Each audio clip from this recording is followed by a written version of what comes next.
ಅಗತ್ಯ ದಾಖಲೆ ಇಲ್ಲದೆ ರಾಜಾರೋಷವಾಗಿ ಓಡಾಡುತ್ತಿರುವ ಆಟೋಗಳಿಗೆ ದಂಡ ಹಾಕುವವರು ಯಾರು? ಹಲವು ಆಟೋಗಳಿಗೆ ಇನ್ಶೂರೆನ್ಸ್ ಇಲ್ಲ, ಸಂಬಂಧಪಟ್ಟ ಇಲಾಖೆಗಳು ಸೈಲೆಂಟ್. ಚಿಂತಾಮಣಿ. ಡಿಸೆಂಬರ್ 12ರಿಂದ ವಾಹನ ಸವಾರರಿಗೆ ಹೆಲ್ಮೆಟ್ ಧರಿಸುವುದು ಕಡ್ಡಾಯಗೊಳಿಸಲಾಗಿದೆ.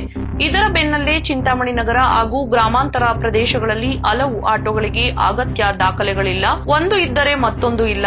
ಇದರ ಬಗ್ಗೆ ಪೊಲೀಸ್ ಇಲಾಖೆ ಹಾಗೂ ಸಂಬಂಧಪಟ್ಟ ಇಲಾಖೆಗಳು ಕ್ರಮ ಜರುಗಿಸಬೇಕೆಂದು ಸಾರ್ವಜನಿಕರ ಒತ್ತಾಯವಾಗಿದೆ. ವಾಣಿಜ್ಯ ನಗರಿ ಚಿಂತಾಮಣಿಯಲ್ಲಿ ಅಪಾರ ಸಂಖ್ಯೆಯಲ್ಲಿ ಪ್ರತಿನಿತ್ಯ ವಾಹನಗಳು ಓಡಾಡುತ್ತಿರುತ್ತವೆ.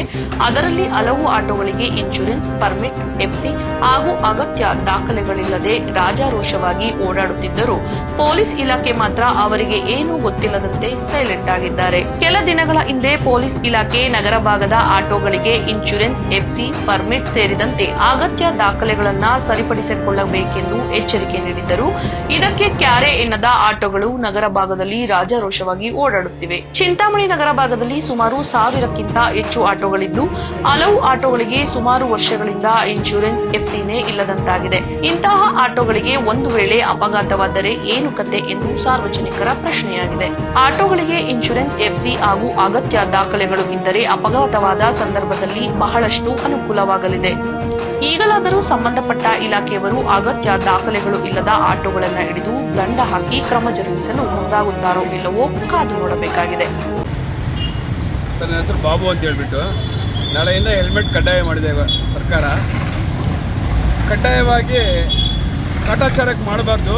ಅಮಾವಾಸ್ಯೆಗೆ ಒಂದ್ಸರಿ, ಹುಣ್ಣಿಮೆಗೆ ಒಂದ್ಸರಿ ಮಾಡಿಬಿಟ್ಟು ಬಿಟ್ಬಿಡೋದು ಒಳ್ಳೇದಲ್ಲ. ಇದು ನಮಗೆಷ್ಟು ಈಗ 2 ವೀಲರ್ಸ್ ಅವ್ರಿಗೆ ಹೆಲ್ಮೆಟ್ ಕಡ್ಡಾಯ ಮಾಡಿದ್ರು.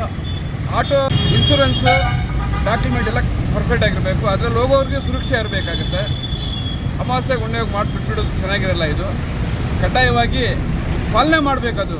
ಶಾಶ್ವತವಾಗಿ ಪಾಲನೆ ಮಾಡಿದ್ರೆ ನಮಗೂ ಒಂದು ಇದಿರುತ್ತೆ. ಎತ್ಕೊಂಡು ಹೋಗ್ಬಿಟ್ಟು ಎಲ್ಲೋ ಒಂದು ಕಡೆ ಆಕ್ಸಿಡೆಂಟ್ ಆಯಿತು ಅಂತ ಹೇಳ್ಬಿಟ್ಟು ಅದಕ್ಕೆ ಮಾತ್ರ ಸಿಮ್ ತಗೊಟ್ಟು ಮತ್ತೆ ನೀವು ಮಾಡಿದ್ವಿ 3 ತಿಂಗಳು ಮಾಡಿ 3 ತಿಂಗಳು ಬಿಟ್ಬಿಡೋದು ಚೆನ್ನಾಗಿರಲ್ಲ. ಅದಕ್ಕೋಸ್ಕರ ನಾವು ಮಾಡ್ತಿರೋದಕ್ಕೆ ನಾವು ಅದು ಗೌರವಿಸ್ತಾ ಇದ್ವಿ. ಹೆಲ್ಮೆಟ್ ಕಡ್ಡಾಯ ಓಕೆ. ಆಟೋ ಚಾಲಕರಿಗೂ ಆಟೋಗಳಿಗೆ ಪರ್ಮಿಟ್ ಇದೆಯಾ, ಲೈಸೆನ್ಸ್ ಇದೆಯಾ ಇಲ್ಲ, ಅದನ್ನು ಸೂಕ್ತವಾಗಿ ಇದು ಮಾಡಬೇಕು. ನಮ್ಗೆ ಮಾತ್ರ ಮಾಡೋದಲ್ಲ, ಅವ್ರಿಗೂ ಕಡ್ಡಾಯವಾಗಿ ಚೆಕ್ ಮಾಡಿ ಸರ್. ಚೆಕ್ ಮಾಡಿಬಿಟ್ಟು ಮಾಡಿದ್ರೆ ಸೂಕ್ತ ಅಂತ ಹೇಳ್ಬಿಟ್ಟು ನಮ್ಮ ಅಭಿಪ್ರಾಯ.